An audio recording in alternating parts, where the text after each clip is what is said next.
वही x2 दिया था हमने, अरे दिया था क्या? अरे बहुत बढ़िया ना, ये क्या था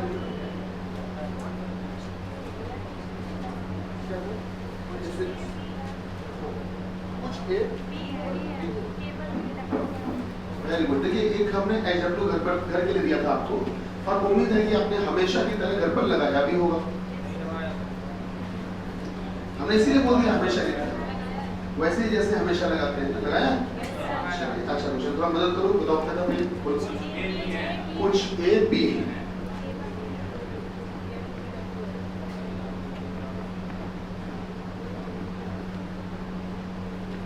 हाँ दूसरा कदम क्या था? केवल बी डब्ल्यू है। ये बी बोला है ना? अच्छा केवल बी डब्ल्यू है, इसको इंग्लिश में लिखा जाता है जब भी पेपर में आएंगे तो ओनली बी आर डब्ल्यू। ठीक है आगे बताएं। कोई भी ए नहीं है। कोई भी बी, यही वाला बी है ना? अच्छा कोई भी बी ए नहीं है। के नहीं है, के नहीं है, नहीं है, नो बी इज के। जी आगे बताएं। बस इतना ही था जी। निष्कर्ष की बात करते हैं, कंक्लूजन्स की बात करते हैं भैया। बस सर एक मिनट सर जी बोले। किसी भी के किसी भी ए के ना होने की, अच्छा किसी भी ए के ना होने की संभावना है। किसी भी ए के, देख लीजिएगा मैं सही लिख रहा हूँ, किसी भी ए के ना होने की संभावना है।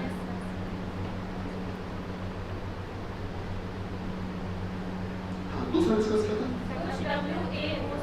कुछ डब्ल्यू ए हो सकते हैं।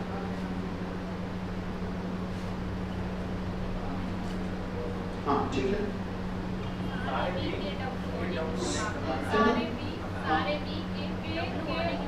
सारे बी के डब्ल्यू होने की संभावना है।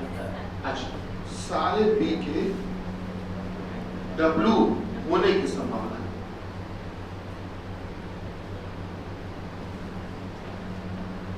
कितने ही थे और है?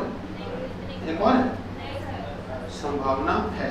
देखो भाई सभी लोग, नए पुराने, त्योहार सभी लोग ध्यान दो। त्योहार समझे क्यों अभिषेक? त्योहार समझे नहीं होता है, कुछ कैटेगरी होती है कि जो केवल एकादशी जाते हैं कोचिंग, या पूर्णमासी जाते हैं। डेली जाएंगे तो होशियार नहीं हो जाएंगे भाई, धोखे सिलेक्शन हो गया तो नुकसान नहीं हो जाएगा। क्या गलत तो नहीं कह रहे बेटा? हाँ ऐसा होता है। अच्छा तो इसलिए वो सभी लोग ध्यान दीजिएगा। मिसलेनियस वाली कैटेगरी में साथ ही में चल रही है लोगों की, बेटा एक टॉपिक भी चलेगा साथ में, और प्लस मिसलेनियस भी डेली कुछ ना कुछ पढ़ते चलना है हमको। अब आप लोग में से जिन्होंने घर पे सवाल लगाए थे वो बताइए पहला वाला क्या, सही की गलत? हाँ सही, मिले जुले आंसर। दूसरे का हाँ सही है, ये भी सही। तीसरा गलत होगा, सही, मिले जुले आंसर। आइए सवाल लगाने का मेथड देखते हैं। सर ये हो क्या रहा है, कैसे किए जाते हैं? जब टॉपिक पढ़ेंगे, देखिए इस टॉपिक का नाम होता है न्याय निगमन, ठीक है, या कह सकते हो सिलोजिज्म। जब पढ़ेंगे तब अच्छे से पढ़ेंगे। फिलहाल चूंकि एक सवाल हम लोग के बीच में रास्ते में आ गया है तो इसको कुचलते हुए आगे निकलना है, ठीक है। आइए देखते हैं कैसे। सबसे पहला आपको स्टेटमेंट दिया हुआ है कुछ ए बी है, तो सर जी जो भी कथन दिए जाते हैं हमेशा उनके आधार पर डायग्राम बनाया जाता है। तो बोला गया कुछ ए बी है, सम ए आर बी। तो बेटे एक काम करते हैं, हमने एक गोला बनाया छोटा सा, इसका नाम रख दिया ए, और इसको थोड़ा सा हमने बी से टच करवा दिया, बी में इंटरसेक्ट करवा दिया, बी में मिला दिया। तो आप देखकर बताइए कुछ ए बी है क्या, सम ए आर बी, क्या ए का कुछ हिस्सा बी में आ रहा है कि नहीं आ रहा है? आ रहा है सर। फिर आगे बोला गया केवल बी डब्ल्यू है, सारे बवाल की जड़ यही है, केवल बी डब्ल्यू है। अब ध्यान से सुनना बेटा, कभी भी ओनली वाला स्टेटमेंट आ जाए, केवल वाला स्टेटमेंट आ जाए, तो इसका मतलब आता है बेटा, इसका मतलब ये होता है कि अगर केवल बी डब्ल्यू है, इसका मतलब ध्यान रखना सारे डब्ल्यू बी है, सारे डब्ल्यू बी है, इसका सही मतलब ये होता है। लेकिन होता तो है, लेकिन इस बात को आपको मैं बहुत अच्छे से समझाने का प्रयास कर रहा हूं कि इस बात को लिखा गलत तरीके से गया है, ऐसे लिखा नहीं जाता। पेपर में ऐसे ही लिख के मिलेगा, लेकिन लिखा गलत होता है। उसको आपको सही तरीके से खुद से जस्टिफाई करना पड़ेगा। ये जो सेंटेंस है इसको लिखने का एक सही मेथड होता है, पेपर में नहीं मिलेगा, ये अपने मन से तुम्हें बनाना पड़ेगा, पेपर में यही लिख के आएगा। तो केवल ये मैं तुम्हारे सुधार के लिए बता रहा हूँ, केवल बी है डब्ल्यू, ये इस सेंटेंस का सही मतलब है। केवल बी है डब्ल्यू। अब चाहे तो इसको देख लो और चाहे इसको देख लो, ये एक ही बात है। इस बात का मतलब ये भी होता है और इसी बात का मतलब वो भी होता है, तीनों बातें एक ही। केवल बी है डब्ल्यू। और हमने आपसे क्या कहा कि अगर कभी केवल लगा होता है बेटा, कभी भी केवल लगा होता है, तो ध्यान रखना जो बाद वाला अक्षर होता है, जो बाद वाला एलिमेंट होता है, वो सारा का सारा इस आगे वाले के अंदर बंद हो जाता है, आगे वाले के अंदर बंद हो जाता है। मतलब ये कि भैया आप डब्ल्यू का बोला ये बनाएंगे। आप देखिए केवल बी है डब्ल्यू, केवल बी है डब्ल्यू। जैसे मैंने आपसे कहा बेटा जाओगे इधर बैठ जाओ, इधर बैठ जाओ, इधर से बेटा बैठा। तो हमने आपसे कहा केवल बी है डब्ल्यू। इस बात को मैं एक और तरीके से बोल रहा हूं। मैंने आपसे ये कहा बेटा, मैंने आपसे ये कहा केवल लड़के हैं होशियार, केवल लड़के ही होशियार हैं। बुरा न मानना है, काल्पनिक बात है। केवल लड़के ही होशियार हैं, केवल लड़के ही होशियार हैं। इसका मतलब क्या हुआ मालूम है? केवल लड़के ही होशियार हैं, इसका मतलब पता है क्या हुआ? केवल लड़के ही होशियार हैं, इसका मतलब लड़कियां होशियार नहीं। केवल लगा दिया था, केवल लड़के ही होशियार हैं। बात सही है? तो केवल बी ही है डब्ल्यू, केवल बी ही है डब्ल्यू। जो डब्ल्यू है वो क्या है? केवल बी के अंदर है। तो डब्ल्यू जो है वो केवल किसके अंदर होंगे? बी के अंदर होंगे। जो डब्ल्यू होंगे वो केवल किसके अंदर होंगे? बी के अंदर होंगे। इसका मतलब डब्ल्यू का गोला पूरा का पूरा केवल बी के अंदर बंद रहेगा। इसका रिश्ता केवल बी के अंदर रहेगा और किसी के अंदर नहीं रहेगा। डब्ल्यू को चुपचाप समझाया गया है डांट डपट के कि देखो ऐसा है, तुम चुपचाप मुंह बंद करके बी के अंदर बैठ जाओ, तुम्हें और किसी से रिश्तेदारी जोड़ने की कोई जरूरत नहीं है, अधिकार नहीं है, क्योंकि तुमसे कह दिया गया है कि केवल बी है डब्ल्यू। क्या कहा गया है? केवल बी है डब्ल्यू, मतलब केवल बी के अंदर तुम रहोगे और तुम्हें बाहर ज्यादा दोस्ती यारी बढ़ाने की कोई आवश्यकता नहीं है। तो इस समय जो डब्ल्यू है वो बी के अंदर बंद होगा। और इस बात को डायग्राम बनाने में मदद कैसे मिलती है, डायग्राम में आप कैसे सोचते हो, ध्यान रखना। ट्रिक ये होती है कि कभी भी जब केवल लगा हो तो जो केवल के साथ वाली चीज होती है उसके अंदर ये पीछे वाली चीज आकर बैठ जाती है, उसके अंदर बैठ जाती है पूरी। केवल के साथ केवल वाला जो एलिमेंट होता है उसके अंदर कौन बैठ जाता है? पीछे वाला एलिमेंट आके अंदर बैठ जाता है। क्या मेरी बात समझ पा रहे हैं? सर जो प्रेडिकेट होगा वो सब्जेक्ट के अंदर आकर बैठ जाएगा। चलिए ये बात हो गई। अब तीसरा कथन क्या है सर? कोई भी बी के नहीं है। तो मैंने सर एक गोला बना दिया के, कोई भी बी के नहीं है, मतलब बी और के आपस में टच नहीं होंगे, दोनों दूर दूर रहेंगे। अब बात करते हैं निष्कर्ष की। पहला, किसी भी ए के ना होने की संभावना है। No A being K is a possibility, no A being K is a possibility. किसी भी ए के ना होने की संभावना है, मतलब कोई भी ए के नहीं हो ऐसा क्या हो सकता है? कोई भी ए के ना हो ऐसा हो सकता है? हाँ सर हो तो सकता है, सामने ही हो रहा है। देखो ए और के का गोला अलग अलग है कि नहीं? ए का गोला अलग, के का गोला अलग। तो बताओ ये डायग्राम बन सकता तो है, और अगर डायग्राम बन सकता है तो बिल्कुल हो सकता है, इसलिए पहला वाला क्या होगा? सही होगा। दूसरा कुछ डब्ल्यू ए हो सकते हैं, कुछ डब्ल्यू ए हो सकते हैं। कोई ऐसा जुगाड़ कि हम डब्ल्यू वाला गोला यहां से इसे फैलाते हुए लाएं और ए में टच करवा दें? बताओ भाई कर सकते हैं क्या? क्या डब्ल्यू का गोला ए को टच कर सकता है? बोलिए भाई। अगर मान लो भैया, अगर सर मैं मान लेता हूं कि मैं डब्ल्यू का गोला ये बना देता हूं, तो देखकर बताइए डब्ल्यू का गोला क्या अभी भी बी के अंदर ही बंद है कि नहीं? डब्ल्यू का गोला क्या अभी भी बी के अंदर ही बंद है कि नहीं? बंद है। तो बताओ क्या ये बन सकता है? क्या ये डायग्राम बन सकता है कि नहीं? सर ये गलत डायग्राम, ध्यान रखिएगा, डायग्राम गलत है। जिन्होंने ओनली वाला कॉन्सेप्ट पढ़ा है या मैंने जो भी बताया उन्होंने मेरी बात को अगर ध्यान से सुना है तो वो ये बात समझ रहे होंगे कि ये डायग्राम गुरुजी गलत बना दिया आपने। क्यों गलत बना दिया? क्योंकि W से ये कहा था कि तुम केवल किसके अंदर चुपचाप बैठोगे? B के अंदर चुपचाप बैठ जाओगे। ज्यादा किसी से रिश्तेदारी जोड़ने की तुम्हें जरूरत है नहीं, तुम चुपचाप B के अंदर बैठे रहना। तो W जो है वो देखो B के अंदर तो बैठे हैं, लेकिन साथ ही साथ देखो रिश्तेदारी किसी और से भी जोड़ने चले गए। और जबकि मना किया था कि तुम जो है, W से ये कहा कि तुम जो है केवल B में रहना, केवल B में रहना, केवल B के अंदर रहना। W से कहा था कि केवल B है W, क्या है? केवल B है W। इस समय जो W है वो केवल B है कि A में भी चले गए? और जबकि कहा क्या था कि केवल B होने चाहिए, और ये तो A के अंदर भी चले गए। इसलिए सर ये डायग्राम नहीं बन सकता, और डायग्राम नहीं बन सकता तो मेरी ये गलत होगा। क्या बात समझ में आ रही है कि इस समय ये डायग्राम पॉसिबल नहीं होगा? आइए आप देखते हैं सर नेक्स्ट वाला तीसरा कथन, तीसरा निष्कर्ष, सॉरी तीसरा निष्कर्ष। जल्दी से देखो बेटा, तीसरा निष्कर्ष हमसे क्या कहना चाह रहा है? सब ध्यान दीजिएगा। तीसरा निष्कर्ष बेटा हमसे ये कहना चाह रहा है कि सारे B के W होने की संभावना है। बोल ये रहा है all B can be W, all B can be W, all B can be W। क्या B का पूरा गोला W से ढक सकता है? ढक दे कहो तो, अरे ढक देते, ढक दे। चलो और ट्राई कर लेते हैं एक बार। हैं हमसे किसी ने कहा कि क्या तुम भारत के राष्ट्रपति बन सकते हो? तो हम एकदम से मना नहीं करेंगे।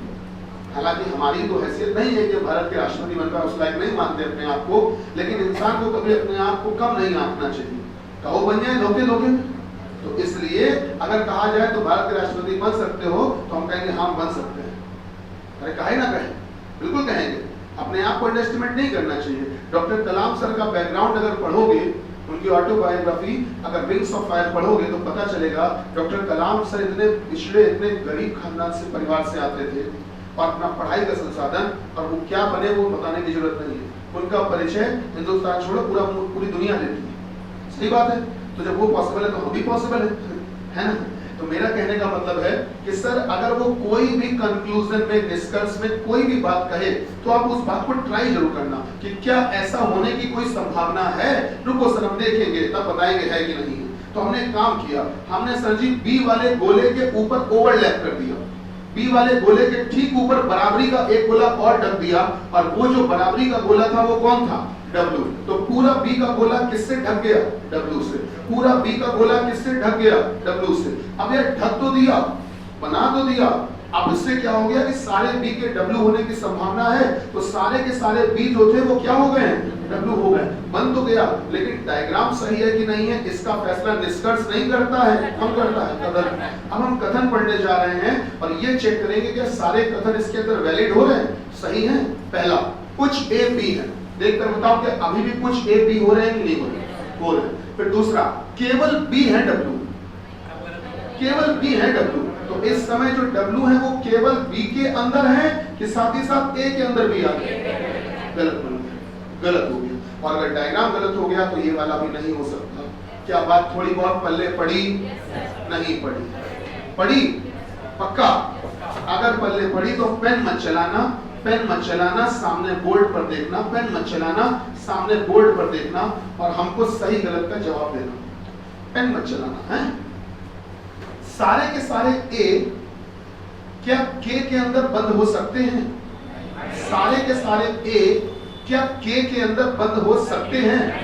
नहीं हो सकते, क्योंकि जैसे ही आप A वाले गोले को K के अंदर बंद करोगे, मान लो K वहां से हटा दो और मान लो K को आप यहां कर देते हो, तो जैसे ही आप K के अंदर बंद करोगे तो आपसे गुनाहे अजीम हो गया। मालूम है, आपने जैसे ही A का गोला K के अंदर बंद किया, आपसे गुस्ताखी हो गई। क्या गुस्ताखी होगी? K भैया कहीं पहुंच गए, किसके पास? B के पास, और B और K में तो लड़ाई झगड़ा हो चुका था, याद है? तो अगर मैंने बोला कि सारे के सारे A क्या K हो सकते हैं, तो आपने कहा सर जी नहीं हो सकते। क्या कहा सर? नहीं हो सकते। एक छोटी सी बात का जवाब और दे दीजिए, फिर हम लोग आगे बढ़ते हैं अपने शीट की तरफ। एक छोटी सी बात का जवाब और दे दीजिए सर, दे दीजिएगा। एक छोटी सी बात का जवाब और दीजिएगा सर। सारे B क्या A हो सकते हैं? सारे B क्या A हो सकते हैं? B का पूरा गोला क्या A के अंदर बंद हो सकता है? नहीं हो सकता। अगर कर दोगे, अगर ऐसा कर दोगे तो कौन सा कथन गलत हो जाएगा? इसका मतलब बताइए पहला कि दूसरा? दूसरा गलत होगा, पहला नहीं गलत होगा। कौन सा कथन गलत होगा? दूसरा गलत होगा कि अगर आप सारे बी को ए के अंदर बंद करते हो सर, अगर आप सारे बी को ए के अंदर बंद करते हो सर, अगर आप सारे बी को ए के अंदर बंद करते हो, तो आप देखना पहला कथन आपका अभी गलत नहीं हुआ है। कुछ ए बी है, हाँ तो ए के अंदर कुछ ए है जो बी है। दूसरा था केवल बी डब्ल्यू है, ये गलत हो गया। इस समय जो डब्ल्यू है वो केवल बी के अंदर है कि ए के अंदर भी हो गए? ए के अंदर भी हो गए, दैट्स व्हाई ये गलत हो गया। क्या बात समझ में आ रही है? चलिए बहुत बढ़िया। शीट सभी के पास है? शीट है सबके पास? नहीं है? प्रियांशु भैया जरा शीट दे दो, मैंने शुरू कर दी।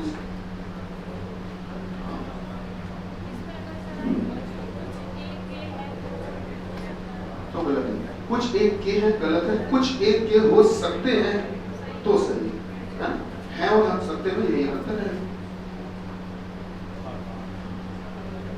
बेटा शीट नहीं है क्या भैया? अच्छा तब तक लिखो सवाल, लिखिए। जिनके पास शीट ना हो ले लीजिए, जिनके पास भी ना हो शीट ले लीजिए। सवाल भी लिखते चलो साथ ही साथ, सवाल भी लिखते चलिए, लिखिएगा।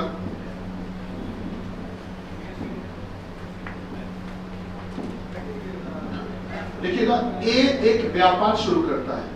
ए एक व्यापार शुरू करता है। ए एक व्यापार शुरू करता है।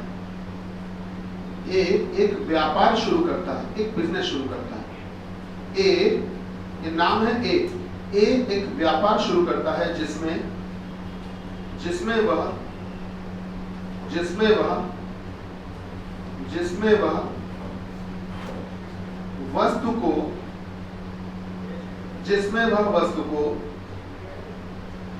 वह वस्तु को 20% की हानि पर बेचता है।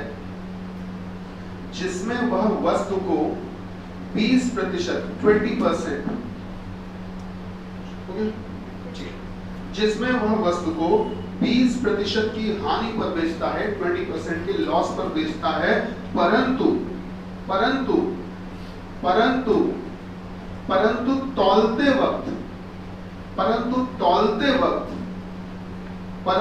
तौलते वक्त 30% की बेईमानी कर लेता है।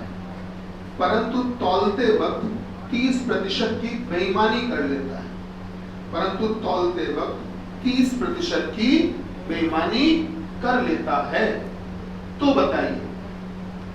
बताइए कि इस पूरे सौदे में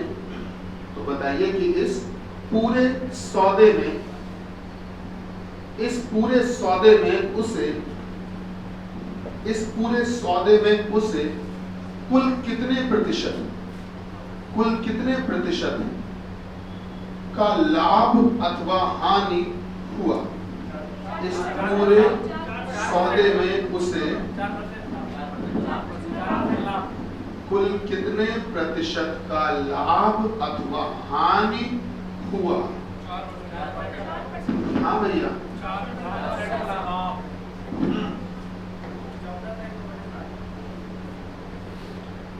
बोलो भाई। 4% का लाभ। ये सवाल आप किसी से भी पूछोगे तो अगर 10 लोगों से पूछोगे तो 10 में से 8 लोग यही आंसर देंगे जो आप दे रहे हैं 4%, जो कि गलत है। चौक गए, टाइड हो तो वाइट हो, चेक करता हूं मैं। 14 से 2/7% हो सकता है सर। जनरली लोग क्या फॉर्मूला लगाते हैं? वो एक रटाया फार्मूला, परंपरागत फॉर्मूला लगाते हैं कि x + y + xy/100 यही लगा, यही होगा, है ना? जब भी कभी कोई चीज पढ़ो, कॉन्सेप्ट है, जड़ के साथ उसको खत्म करो, बिल्कुल समझ रहे हो, आधे अधूरे तरीके से। मेरी बात सुनिए, मैं क्या बताने वाला हूँ। कभी भी ध्यान रखना, आपको अगर ये फॉर्मूला लगाना हो, जैसे कहा जाए कि पूरे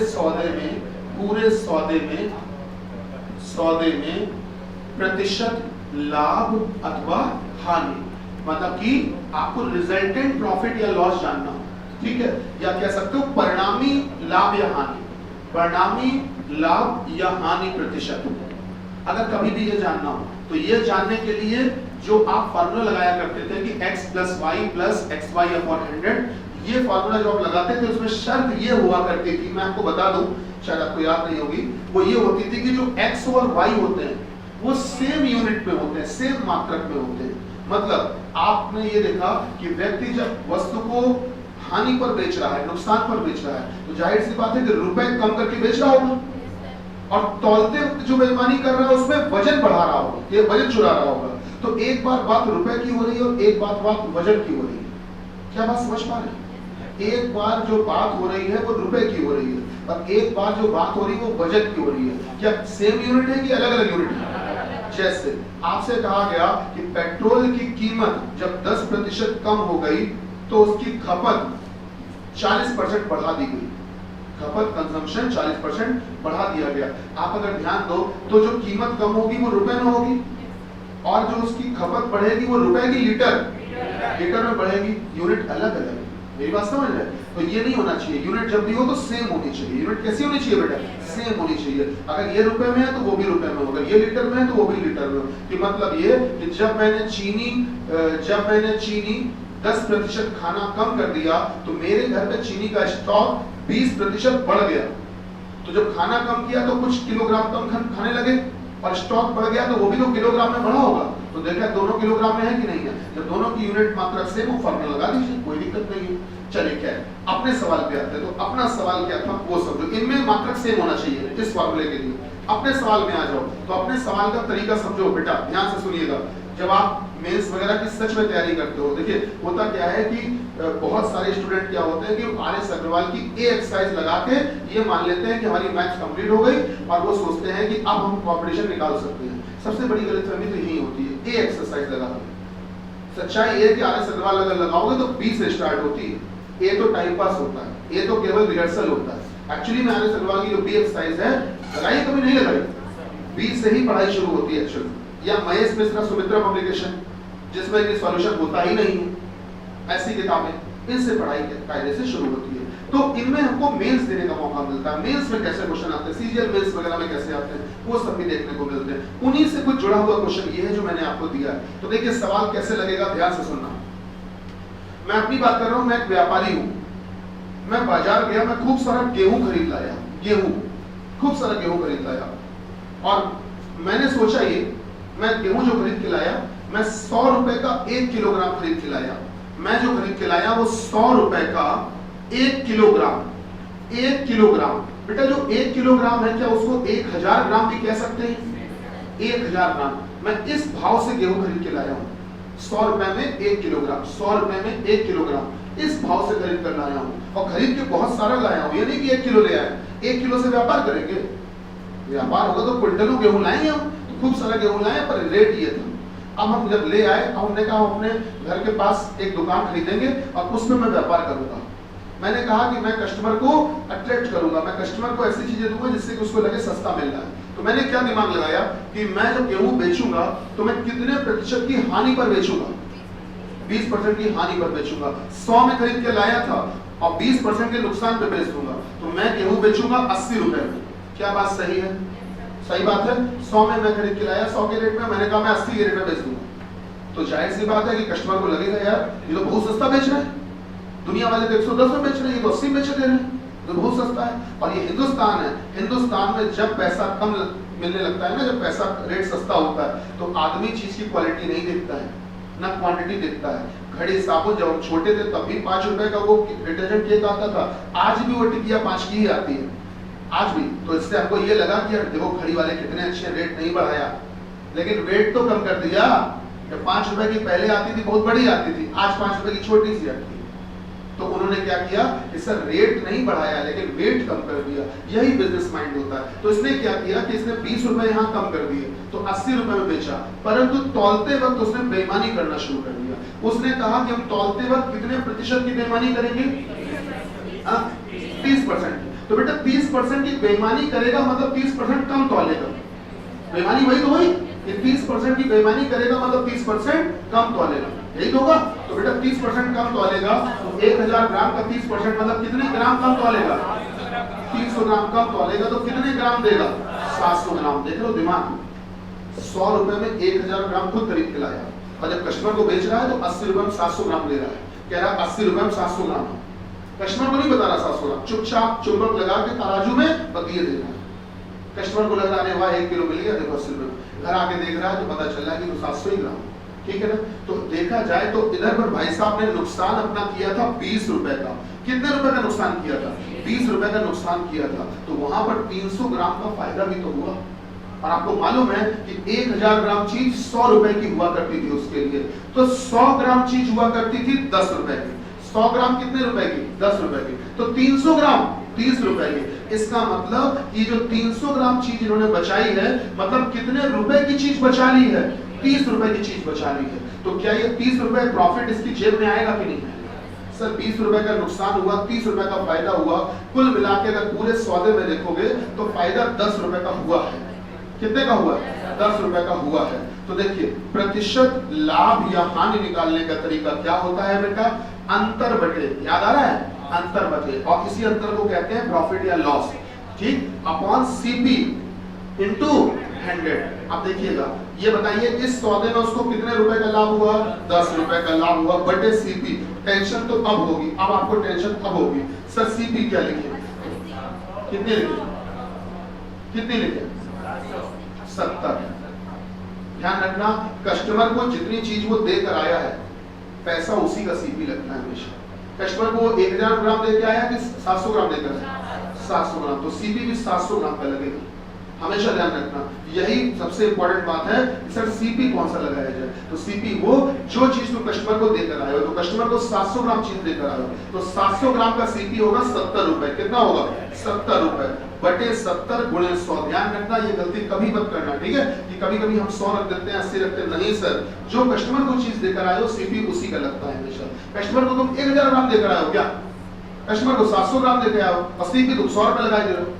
अरे 100 रुपए तो 1000 ग्राम तो हुआ करता था। कस्टमर को कितने ग्राम देकर आए? 700 ग्राम, तो उसी का सीपी लगाओ ना, रेट तो उसी का लगाओगे। तो 700 ग्राम का रेट क्या होगा? 70 रुपए गुणे 100। 100 पर तो आंसर आ गया। कितना आएगा बेटा बोलो? 100 बटे 7 ना, 14 सही, 2 बटे 7%। ये है इस सवाल का सही जवाब। सही जवाब नोट कर दीजिए। कितने लोगों का आंसर सही आया था? हाथ उठाओ, 1 2। चलिए कोई बात नहीं, आपसे गलती नहीं होनी चाहिए। आप सवाल को एक बेसिक स्ट्रक्चर बना के करिए, कभी गलती नहीं होगी। और सबसे बड़ी चीज फॉर्मूले भी याद करो तो एक तरीके से। समझ में आया मंत्री जी? कल काहे नहीं आए? ऐसे तुम भी अल्टरनेट वाले हो, एक दिन छोड़ हैं? हाँ किसका? अच्छा, बधाई हो भैया। चलिए सीट मिल गई ना सबको? पूरा समाज सीट में हो चुका है? हो चुका है? चलिए अब मैं पहले आंसर बोलूंगा, उसके बाद मैं सॉल्व करवाऊंगा, ठीक है?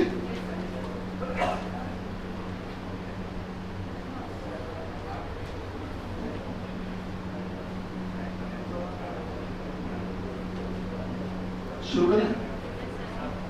नोट हो गया? शुरू करते हैं, ठीक है? चलिए आंसर टिक करिए भैया। जिनका आज पहला दिन है वो लोग नर्वस मत होना, परेशान मत होना, टेंशन में आ गए होंगे, कहाँ पढ़ा रहे हैं, कभी सिरोलॉजी का क्वेश्चन करवाए दे रहे हैं, कभी ये करवाए दे रहे हैं, क्या चल रहा है कुछ समझ में नहीं आ रहा है। वो थोड़ा सा चोला बड़बड़ा रहा होगा, मन घबरा रहा होगा, बेचैनी हो रही होगी। परेशान बिल्कुल ना होना बेटा, बहुत अच्छा पढ़ाते हैं, सही बता रहे हैं। अब जो आया है नया वो टेंशन में आ जाएगा, नहीं आ रहा होगा तो अब आ जाएगा। अब इन्होंने कहा अच्छा पढ़ाते, वो लोग हंस दिए, समझ जाओ। तो भी लोग हो जो सब इज्जत दिलवाए हो हमारी मार्केट में, हमें कुछ नहीं। अरे इसे तुम्हें कहना चाहिए नहीं पढ़ाते तो बढ़िया है, तुम लोग हंस देते हो, बेइज्जती कर देते हो। क्या कोई बात नहीं, सही में अच्छा पढ़ाते हैं। एनीवे, तो मेरा कहने का मतलब है टॉपिक अपना चल रहा था सर ब्लड रिलेशन। क्या चल रहा था सर? Blood relation. तो हमने उसकी आपको शीट दी थी कल, हम लोग इस टॉपिक पे चल रहे हैं। तो इसके आंसर मैं बोल रहा हूँ, फटाफट से टिक करिए। क्वेश्चन नंबर 1 का पहला, 2 का पांचवा, 3 का तीसरा, 4 का पहला, 5 का पहला, 6 का चौथा, 7 का पहला, 8 का पहला,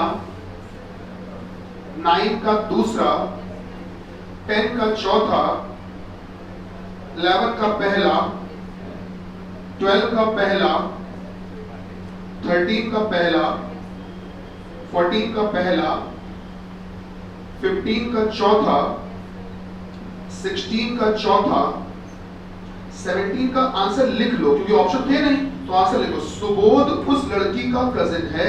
7 लिखा हुआ है क्या? अच्छा तो कजिन लगा लो, फिर कजिन लगा लो। 17 का लगा लो कजिन, कजिन। दूसरा ऑप्शन है क्या?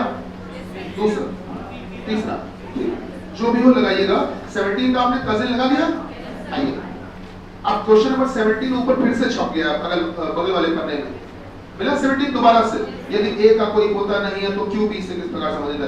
इस वाले 17 का चौथा, इस वाले 17 का चौथा लगाया भैया सर। 18 का तीसरा, 19 का पांचवा, 20 का पहला, 21 का चौथा, 22 का चौथा, 23 का चौथा, 24 का तीसरा, 25 का पहला, 26 का पांचवा, 27 का चौथा, 28 का दूसरा, 29 का पांचवा, 30 का पांचवा, 31 का पहला, 32 का तीसरा, 33 का दूसरा और 34 का दूसरा। कुछ थोड़े बहुत मैच हुए? हुए सारे? अरे शाबाश, बहुत बढ़िया, एक्सीलेंट।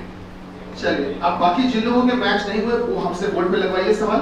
जो जो सवाल मैच नहीं हुए, चलिए पहले पन्ने पे आ जाओ। पहले पन्ने में बेटा 1 से लेकर 7 तक, क्वेश्चन नंबर 1 से 7 बोल जल्दी से। पांचवा और छठवां दोनों देखते हैं। आइए 1 से 7 तक रहना अभी, केवल क्वेश्चन नंबर 1 से 7 तक रहना सर, केवल क्वेश्चन नंबर 1 से 7 तक रहना। आइए क्वेश्चन नंबर 5वां 6वां देखते हैं सर। क्वेश्चन नंबर हम दूसरा देख लेते हैं। चलिए दूसरा देखेंगे, उसके बाद हम लोग 5वां 6वां देखेंगे। देखिए क्वेश्चन नंबर दूसरे में क्या कहा गया है। क्वेश्चन नंबर दूसरे में क्या कहा है? एक लड़के की ओर इशारा करते हुए उर्मिला ने कहा। ठीक है सर, एक लड़का है, एक लड़के की ओर इशारा करते हुए, लड़का है तो प्लस, और उर्मिला ने कहा। एक लड़के की ओर इशारा करते हुए उर्मिला ने कहा। अब अगर लड़के की ओर इशारा करके कह रही है तो लड़के के बारे में कह रही होगी। ये कह रही है, सुनिएगा, कि वह जो लड़का है वह मेरे ग्रैंडफादर, मेरे ग्रैंडफादर मतलब किसके ग्रैंडफादर? उर्मिला के। मेरे ग्रैंडफादर की एकमात्र पुत्री का पुत्र है। मेरे ग्रैंडफादर, मेरे ग्रैंडफादर, मेरे ग्रैंडफादर, मेरे ग्रैंडफादर की एकमात्र पुत्री, मेरे ग्रैंडफादर की एकमात्र पुत्री, इकलौती पुत्री, इकलौती पुत्री, इकलौती पुत्री का पुत्र है, का पुत्र है। क्या बात सही है? मेरे ग्रैंडफादर की एकमात्र पुत्री का पुत्र है।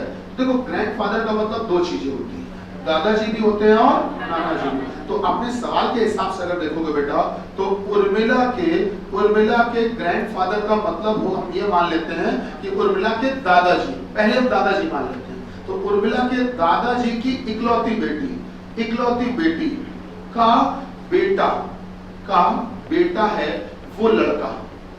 ठीक, एक तो ये डायग्राम पॉसिबल है। इसके अलावा एक और पॉसिबल है कि हो सकता है कि उर्मिला के नाना जी हो जाए। भाई यहाँ दादाजी मान चुके हो, तो दादाजी और एक हो सकते हैं नाना जी।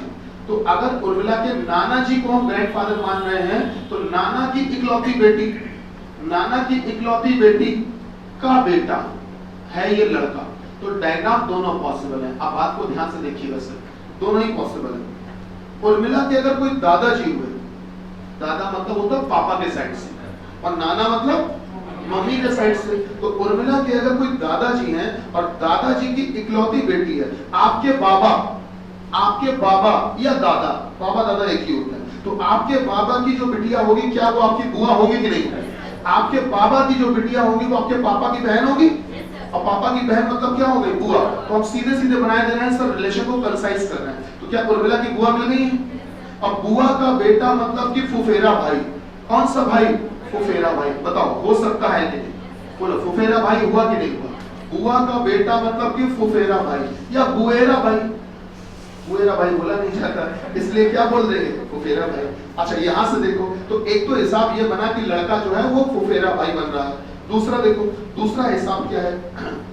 हाँ दूसरा क्या है? उर्मिला के नाना जी, और नाना की इकलौती बेटी जो होगी वो उर्मिला की मम्मी होगी। मेरे नाना, मैं बात करता हूं अपनी तरफ से, मेरे नाना की एक ही बेटी है, मेरे नाना की एक ही बेटी है, तो मेरी मम्मी हुई। हमारे नाना की एक ही बेटी तो हमारी मम्मी हुई। तो उर्मिला के नाना की इकलौती बेटी, तो क्या सीधे सीधे उर्मिला की मम्मी हो गई कि नहीं हो गई? उर्मिला की मम्मी हो गई और उर्मिला की मम्मी मिल गई है, और मम्मी का जो बेटा है वो उर्मिला का सगा भाई हुआ। बताओ सगा भाई हुआ कि नहीं हुआ? उर्मिला की मम्मी का जो बेटा हुआ, क्या वो उर्मिला का सगा भाई हुआ कि नहीं हुआ? इस हिसाब से देखोगे तो उर्मिला का सगा भाई है, और इस हिसाब से देखोगे तो फुफेरा भाई है। अब पूछा क्या गया, उर्मिला उस लड़की से किस प्रकार संबंधित है? तो अगर ये फुफेरा भाई है तो जो उर्मिला हुई वो ममेरी बहन हुई। कैसी बहन हुई? ममेरी बहन हुई। कौन सी बहन हुई? ममेरी बहन हुई। और इस हिसाब से देखोगे तो सगी बहन हुई, सिबलिंग्स वाली। इस हिसाब से देखोगे तो सगी बहन हुई। अब आते हैं ऑप्शन पर। बोला गया पहला ऑप्शन माँ, वो तो हरगिज नहीं है। दूसरा मैटरनल आंट, हरगिज नहीं है। पैटर्नल आंट, हरगिज नहीं है। आंकड़े अपर्याप्त, हरगिज नहीं है। सर जी आंसर होगा या तो ममेरी बहन या बहन में से कोई भी दे देते। तो ऑप्शन कौन सा लगा है बोलिए? इनमें से कोई नहीं। और एक अच्छी बात आपको बताएं, अगर इस क्वेश्चन में वो हमको एक ऑप्शन देता बहन, अगर देता तो वो लगा दिया जाता। इसलिए लगा दिया जाता कि चाहे ममेरी बहन हो चाहे सगी बहन हो, है तो बहन। क्या मेरी बात समझ रहे हैं? एक्चुअल में जो रिश्ता है वो बहन का ही है। अब वो चाहे ममेरा की तरफ से हो, फुफेरा की तरफ से हो, चाहे वो सगी बहन की तरफ से हो, पर रिश्ते का नाम ममेरा नहीं, रिश्ते का नाम है बहन। रिश्ते का नाम क्या है? बहन। तो सर अगर इसमें एक ऑप्शन बहन देता अलग से तो वो बहन हम लगा देते। टेंशन मत लेना कि सर बहन कौन सी वाली, वो सगी बहन है कि फुफेरी वाली है। सर कुछ भी हो, बहन बहन होती है। क्या बात समझ रहे हैं? आप अपने जरा चचेरे भाई के साथ कहीं घूमने जाना, चचेरे भाई के साथ घूमने जाना, कभी भी नोटिस करना, कहीं दोस्तों से मिलोगे जाके तो तुम उसका परिचय दोगे तो सीधे कहोगे कि मेरा भाई है। कभी नोटिस किया? तो कभी ये नहीं कहते हो कि मेरा चचेरा भाई है, यही कहते हो मेरा भाई है। बताओ गलत तो नहीं कह रहे? अगर कोई कजिन सिस्टर के साथ जा रहे हो तो सीधे कहते हो मेरी बहन है। तो ऑब्वियस सी बात है सर, वहां पर हमको आगे ममेरा फुफेरा नहीं देखा जाता है, मेन लीड रिलेशन क्या है वो देखा जाता है। आइए क्वेश्चन नंबर 5। क्वेश्चन नंबर 5 में कहा कि मधु ने कहा कि मेरी माता के इकलौते पुत्र अशोक का कोई पुत्र नहीं है। ये सवाल अच्छा है, ये भाषा शैली का सवाल है। अच्छा एक व्यक्ति है उसका नाम है, मान लेते हैं उसका नाम है, मान लेते हैं नीलेश। आप में से किसी का नाम तो नहीं है नीलेश? नहीं, एक व्यक्ति है उसका नाम नीलेश है। अब वो एकदम से हमसे मिलने आया, अभी थोड़ी देर पहले अभी हमसे मिलने आया था। हमसे कहता है सर जी, हमसे ये कहता है सर जी मेरे कोई संतान नहीं है। इसका मतलब वो शादीशुदा है, तभी ये बात कह रहा है। अगर संतान नहीं है तो ये बात कॉमन सेंस की बात है, ये हमें पूछने की जरूरत नहीं है। अगर संतान नहीं है इसका मतलब तो शादीशुदा तो है, तभी ये बात बोल रहा है। क्या मेरी बात समझ रहे हैं? कुछ ऐसे सेंटेंस होते हैं जिनमें हमको अपनी तरफ से कुछ सेंस ऑफ ह्यूमर लगाना पड़ता है कि अगर कोई संतान की बात कर रहा है तो ये अंडरस्टूड है, इसलिए इसका मतलब वो शादीशुदा तभी इतनी बड़ी बात कह रहा है। तो हम उससे अगर ये पूछते, ये बताओ तुम्हें शादी हो गई है क्या? ये तो सच्ची अजीब इंसान हो। हम संतान तक पहुंच गए कि संतान नहीं, आप कह रहे हो शादी हो गई। अरे शादी हो गई हो तभी तो ये बात बोल रहे हैं। क्या मेरी बात समझ पा रहे हैं? आइए ये बात बताने का मतलब क्या था, इस सवाल से सीखते हैं। इस बात को कहने का अभिप्राय क्या था, आइए इस सवाल से सीखते हैं। Question number 5। मधु ने कहा कि मेरी माता के इकलौते पुत्र, कोई मधु जी हैं, मधु की मम्मी का इकलौता बेटा, मधु की मम्मी का इकलौता बेटा कौन है? अशोक। मेरी माता के इकलौते पुत्र अशोक का कोई बेटा नहीं है। इनका कोई बेटा नहीं है, कोई बेटा नहीं। अशोक का कोई बेटा नहीं है, इसका मतलब अशोक की शादी हो चुकी है। क्या परिचय दिया गया कि अशोक का कोई बेटा नहीं है। अगर बेटा नहीं है इसका मतलब तुम्हें ये पूछने की जरूरत नहीं है कि सर इसका मतलब शादी हुई होगी कि नहीं हुई होगी। अरे बेटा बोल दिया, भले बेटा नहीं है बोला तो इसका मतलब कि शादीशुदा है, ये चीजें आपको अपने मन से समझनी होगी। तो देखिए क्या कहा गया, कोई बेटा नहीं है। निम्नलिखित में से क्या निष्कर्ष इस बात से निकाला जा सकता है? पहला, अशोक केवल पुत्रियां हैं। बताओ अगर कोई बेटा नहीं है तो अशोक की केवल पुत्रियां ही हैं, क्या ये निकाला जा सकता है? दूसरा सुनिए, अशोक विवाहित नहीं है। अरे जब बेटा तक पहुंच गए इसका मतलब विवाहित तो होगा ही, अभी तो बेटा वाली बात बोली जा रही है। बेकार है। तीसरा, अशोक के पिता नहीं है। अगर अशोक के पिता नहीं होगा तो अशोक कहां से दुनिया में, बेकार है। फिर है अशोक की केवल एक बहन है। अशोक की केवल एक बहन है, ये नहीं मालूम है भाई।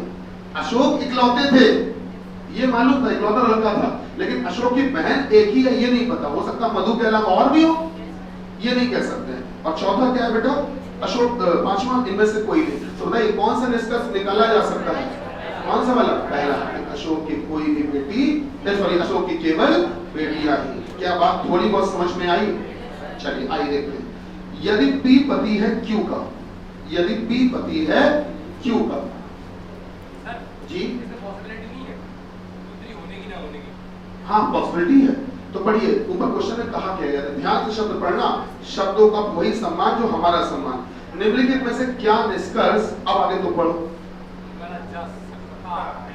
पहुंचे, निम्नलिखित में से क्या निष्कर्ष निकलेगा नहीं बेटा, निकाला जा सकता है। आइए क्वेश्चन नंबर 6 देखते हैं। यदि P पति है Q का, यदि P पति है Q का,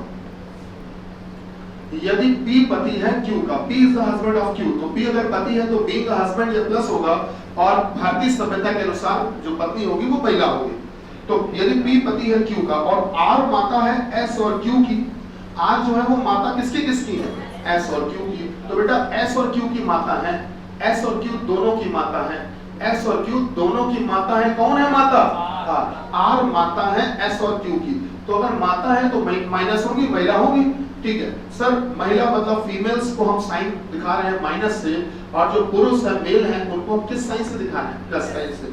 तो R माता है S और Q की। तो R से P का क्या संबंध है, तो R से P का क्या संबंध है, यही तो पूछा गया। हमने आपको एक बात बताई हुई है सर जी, जिसके साथ में से लिखा होता है, जिसके नाम के साथ में से लिखा होता है, उसका रिश्ता कभी नहीं बताया जाता, उसका रिश्ता कभी नहीं बताया जाता। तो फिर बताया किसका जाएगा, P का बताया जाएगा कि P क्या लग रहे हैं। तो P क्या लग रहे हैं R के। तो गौर करना बेटा कि जो P और Q है वो पति पत्नी है, तो P की पत्नी की मम्मी मतलब P की सास, और अगर सास हुई तो P उनके क्या लगे, दामाद लगे। ऑप्शन कौन सा, ऑप्शन कौन सा नहीं है ना। तो एक काम करो, दो चीजें कर सकते हो, या तो जो R से P का लिखा हुआ वहां उल्टा कर लो, P से R का कर लो, और या फिर ऑप्शन में दामाद बढ़ा लो। दामाद बढ़ा लिया, कर लो, दामाद बढ़ा लो, चलो दो में से कोई एक काम कर सकते हो, या तो ऑप्शन में दामाद बढ़ा लो एक, और नहीं तो क्वेश्चन में करेक्शन कर लो, तो विश्वास बने रहने देना। क्वेश्चन में करेक्शन करोगे तो क्या करोगे, P से R का, P से R का, ठीक है। तो दो में से कोई एक काम कर लीजिएगा। चलिए 1 से 7 के बाद में इस तरह बहुत जल्दी से जल्दी आओ, 8 से लेकर और ये वाला 17 तक वाला हिसाब, 8वां और 8 10 16 और 9, 8 9 बेटा पीछे भी कुछ बोल रहे हैं भैया, 12 भी है, आओ देखते हैं ये 12 की 13, ये 12 नहीं है। चलिए आइए देखते हैं, जितने हम लोग कर पाते हैं आज उतने करेंगे। और सुनो मेरी बात भैया, आपको बता दें आप में से ज्यादातर लोग जो ब्लड रिलेशन सॉल्व करते हैं वो ऐसे करते हैं, जैसे कहा गया P माता है Q की, ऐसे किया होगा, R पति है P का, ऐसे किया होगा, सही। फिर बोला गया कि S बेटा है R का, ज्यादातर लोग ऐसे करते हैं, ऐसे करते हैं ज्यादातर लोग, सही है, बिल्कुल सही है, कोई तरीका गलत नहीं है, ऐसे ही करना चाहिए, कहीं से गलत नहीं है। लगता भी है कि टाइम बच रहा है, बचना भी चाहिए, लेकिन आपको बता दें अब हम जो सवाल अब लगवाने वाले हैं तो ये गलती में मत रहना, जैसे ये बचकाने सवाल लगा के तो पेपर निकाल लो। अभी जो हम सवाल लगवाएंगे अब आगे इम्प्लीमेंटेशन में, वो लगवाएंगे जो सिटिंग अरेंजमेंट में 8 लोग बैठे हैं और एक ही परिवार के हैं, Q के भाई की बेटी R के भाई तीसरी है, सुने होंगे आपने। तो वो जो सिटिंग अरेंजमेंट ब्लड रिलेशन बड़े बड़े होते हैं, उनके लिए आपको बेटा पजल बेस्ड ब्लड रिलेशन ऐसे सॉल्व करना पड़ेगा, इसमें फायदे में रहोगे, ठीक है। इसलिए मैं आपको जानबूझकर जबरदस्ती रटाने के चक्कर में हूं कि ये मेथड भी सिखा दूं आपको, वो तो ज्यादातर लोगों को आता है, और अगर वो नहीं भी आया कोई नहीं चलेगा, ये मेथड आपके सब में काम आ जाएगा, इसलिए मैं इसको इंसिस्ट कर रहा हूं, ठीक। ये जबरदस्ती मैं इंपोज कर रहा हूं आपके ऊपर ये मेथड। चलिए आइए देखते हैं कैसे। क्वेश्चन नंबर अपना 8वां, क्वेश्चन नंबर 8वां चीख चीख के कह रहा है आपसे, क्या कह रहा है आप सुनते हैं। क्वेश्चन नंबर 8वां क्या कह रहा है, चीख चीख के, और सुनते हैं भाई, सुनते हैं। ये कह रहा है, फोटोग्राफ की ओर इशारा करते हुए सुरेश ने कहा, सुरेश ने एक फोटोग्राफ की तरफ इशारा किया और ये कहा, अच्छा आप लोगों को एक जानकारी दे रहे हैं कि इस आने वाले शुक्रवार, मोदी जी इसे बोलते हैं ना भाइयों बहनों, वैसे ही आने वाले शुक्रवार को एक आप लोगों का रोचक एवं रोमांचक टेस्ट होने वाला है, ठीक है। उस टेस्ट के निर्माता व निर्देशक हम ही हैं, हम ही बनाएंगे पूरा पेपर, और परेशान बिल्कुल ना होना, नॉर्मल जो पढ़ाई कर रहे हो अभी हाल फिलहाल में उसी का क्वेश्चन देंगे, ठीक है। और पेपर बनाएंगे तो पूरी शिद्दत से बनाएंगे, ये तुमको बताया दे रहे हैं। और ये हम इसलिए बताए दे रहे हैं कि हमारी क्लास में लगे हैं कैमरे और होती है रिकॉर्डिंग और सबके चेहरे हो जाते हैं रिकॉर्ड। इससे ये पता चल जाएगा कि तुम में से जितने लोग बैठे हैं सबको बताया गया था, अगर एक को गायब हुआ शुक्रवार को तो समझ में आ जाएगा कि जानकारी होने के बाद भी गायब हुआ है जानबूझ के, ठीक है। तो अब सब तुम सबूत और गवाह के साथ कैप्चर हो चुके हो, हाँ? ठीक, शुक्रवार को आपका एक बेहतरीन सा टेस्ट होगा, बेशकीमती टेस्ट। चलिए, फोटोग्राफ की ओर इशारा करते हुए सुरेश ने कहा, अच्छा उसमें इनाम भी रहता है ना, जो पुराने वाले हैं वो उनके देखना, उनके गले में जो सोने की चेनें पहने होंगे, हाथों में अंगूठियां वगैरह, आप समझ जाना इनाम क्या रहता है। तो फोटोग्राफ की ओर इशारा करते हुए सुरेश ने कहा कि वो यह जो है ना फोटोग्राफ, यह मेरे दादाजी मतलब किसके दादाजी? सुरेश के। मेरे दादाजी के इकलौते पुत्र, मेरे दादाजी के इकलौते पुत्र, मेरे दादाजी के इकलौते पुत्र, मेरे दादाजी के इकलौते पुत्र की इकलौती पुत्री है। इकलौती मतलब एकमात्र, ओनली डॉटर, इकलौती पुत्री है, ठीक है। सुरेश के दादाजी का एक ही बेटा है, सुरेश के बाबा का एक ही बेटा है, तो क्या वो सुरेश के पापा हुए कि नहीं हुए? बोलो, सुरेश के बाबा का एक ही बेटा है, तो जाहिर सी बात है सुरेश के पापा ही हुए, तो सुरेश के पिताजी मिल चुके हैं।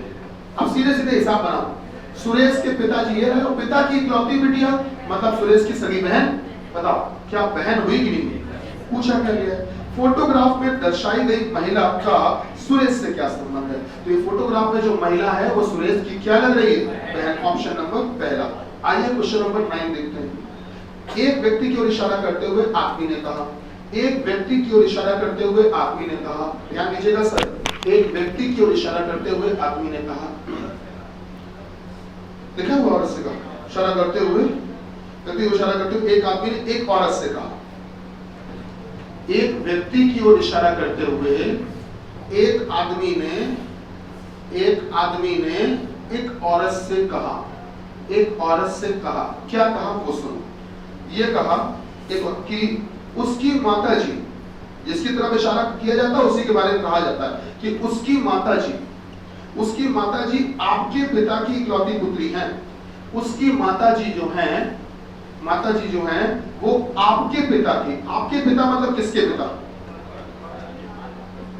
आदमी कह रहा है व्यक्ति की ओर इशारा करते हुए, एक व्यक्ति की ओर इशारा करते हुए आदमी कह रहा है औरत से।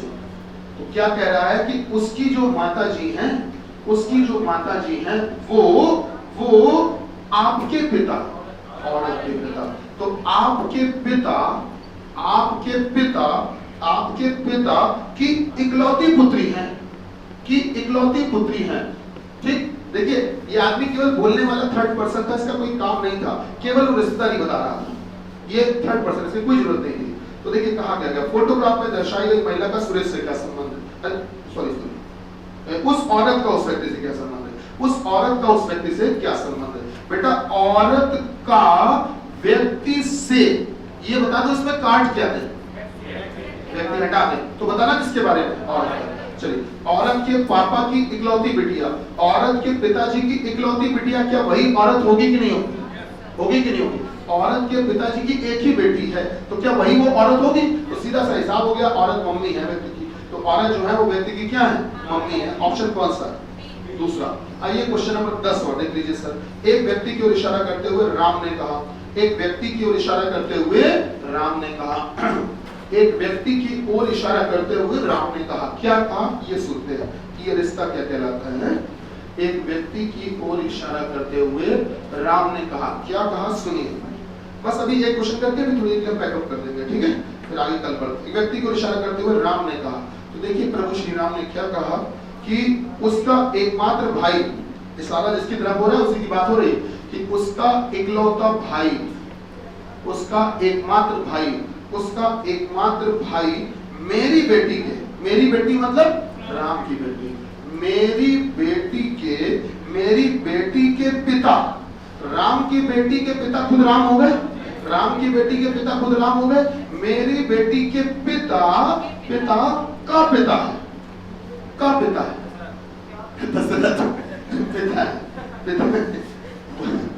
ठीक है, क्या कहा गया कि उस व्यक्ति का जो इकलौता भाई है वो मेरी बेटी के पिता का पिता है।